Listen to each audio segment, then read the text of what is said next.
We would definitely look at your internship. We would definitely look at any volunteer experience you have. The only thing that would disqualify you for would be an actual supervisor position.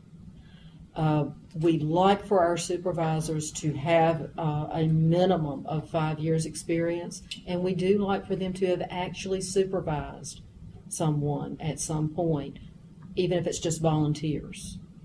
So that would be the only area that I would look really hard at it. Anything else, if you could put down that you had an internship with Wake County for 2 years on an ongoing basis, that's great. That tells me you're interested, you're getting out there, you're doing something to get the experience and that one-on-one with the public. Again, I'm not sure this is a great question for a school library situation because you have to meet certain licensing requirements to just kind of get in the door to be hired.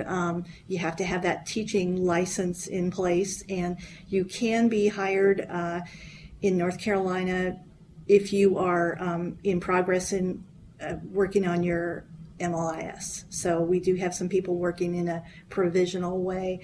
I would say whenever you have an experience, if it's a really rich experience like an internship or a volunteer thing, and you can really talk about what you achieved, if you did something there that was noteworthy, or if you can pull out things that are really important transferable skills, and you can say, you know, I did this, even though it might seem like something that wasn't all that important in the big scheme of things, it's just another way of showing what you bring to the job and how versatile you are and the range of experience that you have. So make the most of it.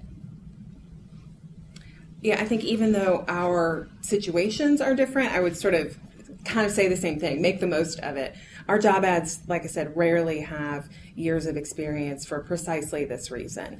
We want to make sure that a new grad who had a ton of really interesting experience in library school or came from a very interesting background before library school will still qualify for that job. So we don't want to eliminate somebody who would be really interesting because we said, 3 to 4 years of professional experience. And so it's nice to have that flexibility.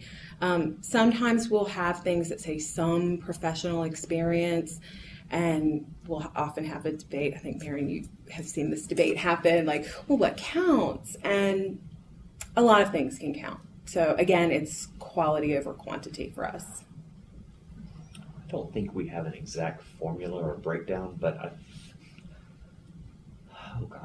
I guess our personnel office would be better answered the exact breakdown, but I think maybe sometimes we've kind of sort of given internship, depending on when that internship happened and where it was and the quality of it, maybe give you a half year credit for that.